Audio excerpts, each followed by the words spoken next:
Concern that cars could be seriously hacked by criminals, terrorists or even rogue governments has prompted a new round of security efforts on the part of the auto industry. Going back at least a decade, cars have been targeted by hackers, some who ended up working with the industry, others acting maliciously. But vehicles now carry far more electronic equipment, and autonomous driving, relying on sensors, cameras and radar, is on the horizon, with all kinds of ripe new targets. Concern that cars could be seriously hacked by criminals, terrorists or even rogue governments has prompted a new round of security efforts on the part of the auto industry. As far back as 2010, a disgruntled former employee at Texas Auto Center in Austin used a co-worker's account to log into company software used for car repossession. He disabled over 100 cars, and owners who were up to date on their payments suddenly found their vehicles honking furiously, and unable to start. In 2015, a veteran hacker named Sammy Kamker built a device for under $100 that he said could find, unlock and remotely start any General Motors car equipped with the OnStar communications system. Luckily, Mr. Kamker was acting as a white hat, and not selling his OnStar device to unscrupulous hackers. "I worked with GM to resolve that issue," he said, "and that particular vulnerability is gone. Cars are getting more secure, but it's a long cycle to get the necessary new software and hardware installed." Dan Flores, a GM cybersecurity and safety spokesman, confirmed the collaboration with Mr. Kamker. "We recognize the importance of the work that researchers, like Sammy, do to help advance the work in this area," he said in an email.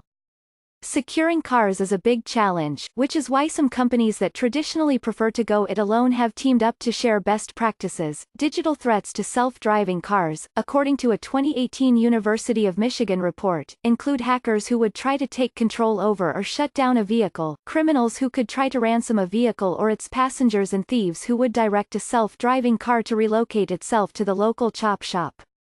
The average car has over 150 million lines of computer code, and some have even more than a Boeing 787, according to a 2018 KPMG report. That complexity, the report said, creates a real risk of cyberattack, a risk we fear many companies in the automotive industry may be underestimating. That view is widespread. "From my perspective, automakers were a little surprised and caught off guard by this threat," said Doug Newcomb, a senior industry analyst at Ward's Intelligence. "They added all this connectivity, but got ahead of themselves and don't always think of the vulnerabilities that exist. It's an ongoing issue, not a fix-it-and-forget-it thing. Failing to protect consumers can be costly," said Steve Tengler, a principal at the consulting company Kugler Mag C, who has worked at Ford, Nissan and GM, and was a senior director of connected vehicle cybersecurity at Honeywell. "Automakers are legally bound to provide state-of-the-art protection for their cars," Mr. Tengler said. "Legal precedents show that it's not enough to provide a product that is kind of safe," he said. "Companies don't have to put themselves out of business to provide the safest technology, but they do have to work within their commercial ability." Mr. Tengler said the industry was a frequent target. "Every automaker has been hacked, every one of them," he said. "Attacks aren't a matter of if, but when and how. Once a car is out of warranty, automakers are used to cutting or at least loosening their ties. But hacking issues mean that protection will most likely require factory-to-junkyard monitoring."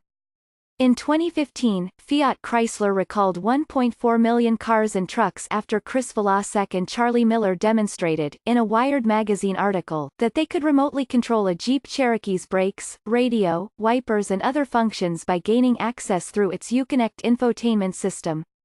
The company declined to comment on any subsequent security changes. Dr.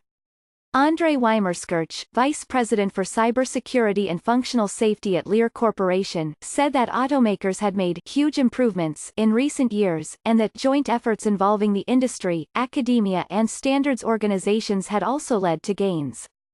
"Most car hackers have been wearing those white hats, with no criminal intent, but imagining what could happen led to the 2015 formation of the Automotive Information Sharing and Analysis Center, known as Auto ISAC.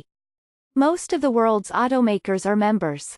Faye Francie, the center's executive director, described the Jeep episode as a good wake-up call for the industry. "The hackers are smart guys, very educated," she said.